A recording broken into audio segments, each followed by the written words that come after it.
Today in Overland Park, the Finance Committee is going to be meeting about this Black and Veatch deal you probably have seen a lot about in the media. Of course, they're right here in Overland Park. They're right off College Boulevard, 115th and Lamar, and they have big plans. They want to redevelop their current space to include 1,800 housing units, 550,000 square feet of retail space, a hotel, parking, and a park. The question is, with this $1.1 billion project, will the city of Overland Park include about $227 million in tax increment financing, TIF money, $20 million from a community improvement district with a 2% sales tax, and a sales tax exemption on construction materials? Here is the mayor of Overland Park, Curt Skoog, on KCMO Talk Radio. Mr. Mayor, good morning. Why is this something that you think is a good deal for Overland Park or is not a good deal for Overland Park? Well, good morning, Pete, and thanks for the opportunity to talk about the amazing city of Overland Park on your show this morning. You know, we spent the last 2 years in Overland Park updating our comprehensive plan, which is a nerdy term that really refers to, our strategic plan for the next 10 to 20 years. And in that community discussion, we talked a lot about the future of College Boulevard. College Boulevard is our industry, right? Overland Park, we're not a warehouse town. We're not an industry town. We are an office space town. And we are blessed with decisions made by previous leaders in the community to have an incredible collection of suburban office buildings. Looking forward, the workplace is evolving. As you well know, you moved into a new office building in Overland Park recently. And the employees of tomorrow and today have different expectations.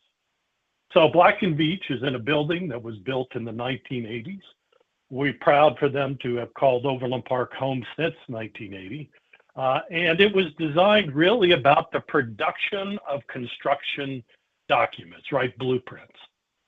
And so today, with the wonder of the internet and electronic plans, that's not the business they're in anymore. They're in the industry of designing, of course, but they are not in the business of producing volumes and volumes of paper plans. And so their current building really doesn't meet their needs. And we're excited that they are considering building their new world headquarters in Overland Park on the property they already own. So as you described the project, this is really an implementation, the first one of our framework OP comprehensive plan. And it'll be in front of the Finance Administration Economic Development Committee tonight to see if they agree that it fits that comprehensive plan and we should make investment. I think it hits all of our highlights. I'm going to talk a couple times today, Pete, around our website. So the Overland Park City website is opkansas.org. And I encourage everybody who's interested in this topic to go and search for the Finance and Economic Development Committee staff report that's out there that lays out why this is potentially fits the guidelines. You know, Pete, what I'm excited about is I am excited about Black and Veatch staying in Overland Park with 2,200 jobs and matching that with the announcement we had a couple weeks ago with Fiserv locating their technology hub at the Asperia campus, former Spring campus across the street, really demonstrating that Overland Park is the Midwest and maybe national destination for premier office space. And we're excited about that. So, and Mayor Curt Skoog of Overland Park is here on KCMO. You touted, rightfully so, Overland Park. It is always on many of the top lists for places to live in, not just the region, but the entire country. So then the question to me is, why does Overland Park feel like it needs to play this game, considering Overland Park is a great place to live, it is a great place to do business, and people want to be here? Why can't Overland Park stand on its own 2 feet and say, you know what, we don't need to do this. If you want to be here, great. We'd love to have you. We know what we have. But, we're not going to play the game of subsidizing stuff like this because we don't have to. We're Overland Park.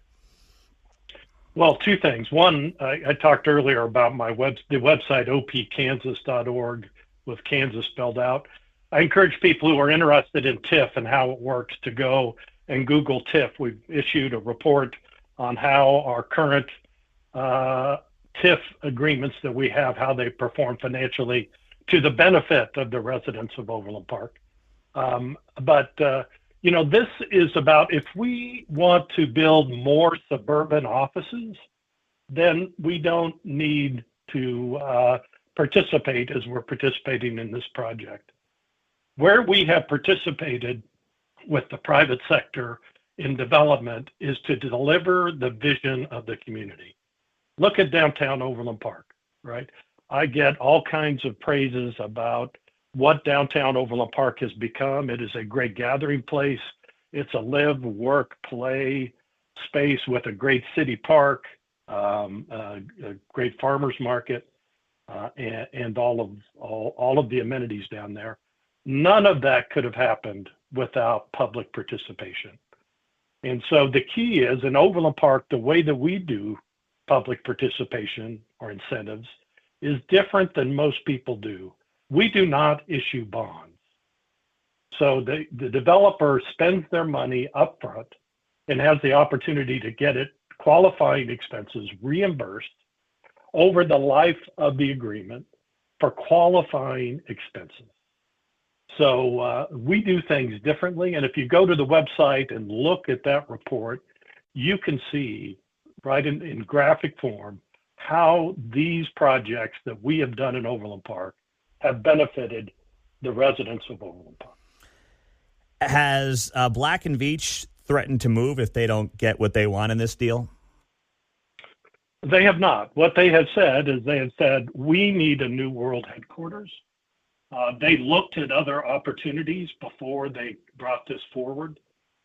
And between our Economic Development Council through the Overland Park Chamber of Commerce and through the city discussions, we were able to explain why where they were is one of the best pieces of real estate in the whole Kansas City metropolitan area. And we wanted them to follow the community's vision of creating a special place that will benefit, implement the Framework OP plan. And so they have been a long time partner and friend of the Overland Park and Johnson County and Kansas City community. And we're excited that they have decided that this is the way that they can help us implement our community vision, as well as create a world-class headquarters for them to implement the technologies that they implement all over the world right here in Overland Park.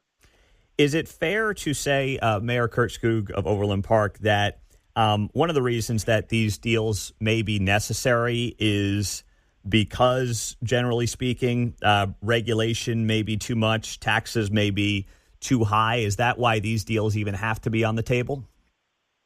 No, I don't think so at all. I think this is, first of all, Overland Park property taxes are the lowest in the state. We're the lowest in the Kansas City metropolitan area.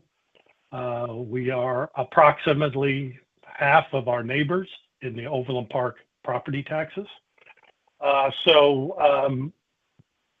If people are making decisions based on taxes, we are the number one choice for both residential, individual homeowners, as well as business.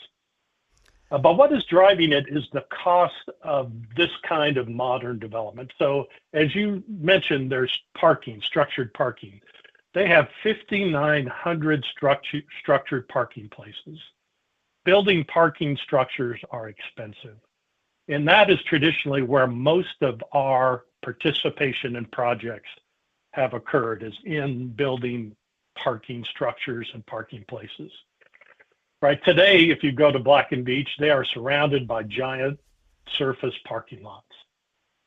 And what we want to do and what they are proposing is to put that into a parking structure so we can build more more buildings and more create a place, including a new city park in the center of this project. And so that is where it works. So what we do in Overland Park, when we look at opportunities, we're presented with lots of opportunities to participate in projects. Most of them, we tell them no, because it doesn't fit the community's vision of where we're going. And so if you look at all the TIF projects we've done, all of them have been an implementation of the community's vision, where we fill in the gap, right, where the but-for gap, right, that the project couldn't be built without public participation in specific strategic investment pieces. I saw that this project could run through 2038. I mean, you know, we talk about the future of the workforce, the future of Overland Park. Look at how the world's changed over the last 5 years. How can anyone say with certainty that 2038 is going to look like based on what Black & Veatch thinks it's going to look like right now? And then why is that something that the public should have some kind of an investment in when I don't think we have any idea what the workforce and the workplace and the needs and the wants are and the demands are in 2038, considering we could not have predicted what the last 5 years would have looked like in this country. Right. So this project has multiple components, right? So starting with Black & Veatch's new world headquarters, right? And so what we're voting on at this point is creating the TIF district itself, right? So once the TIF district is created, then we come back. A TIF district doesn't obligate you to invest in any project, right? So what comes next is in a project plan for a specific building. The first one of those is anticipated to be the Black & Veatch World Headquarters building, right? So that if the council gets comfortable with this application and decides that they want to allocate some of the TIF dollars to that building, then, right, we are going to be approximately, right, that project will be set up for the 20-year window, right?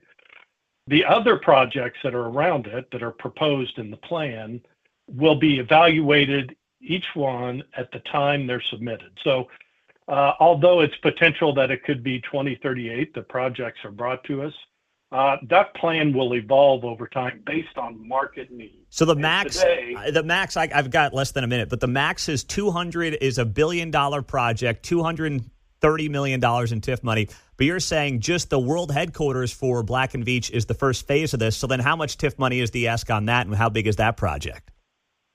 Yeah, I don't have that number in front of me dollar-wise. I apologize for that. Oh, that's okay. But so that 1.1 billion is for the whole project, right? And that 228 million that's discussed is potential for the whole project, not just the world headquarters. Gotcha. Okay. So we also have a city park. We also have a parking structure. We also have, as you mentioned, a hotel and others. And the city council will have the opportunity to say, does that project deserve an investment by the community, or does it not? Mm-hmm. Each piece of the plan. And again, we don't issue bonds, so they will have to earn the reimbursement of qualifying expenses by creating that increase in property value over time. Would you call this? Again, I encourage everybody to go to the website and look at our previous TIF projects to see how they've worked. All right. Mayor Curt Skoog, thank you very much for the time. We appreciate it. Well, thank you for your interest in Overland Park, Pete. Always enjoy the conversation. You as well. Thank you very much. Curt Skoog on KCMO.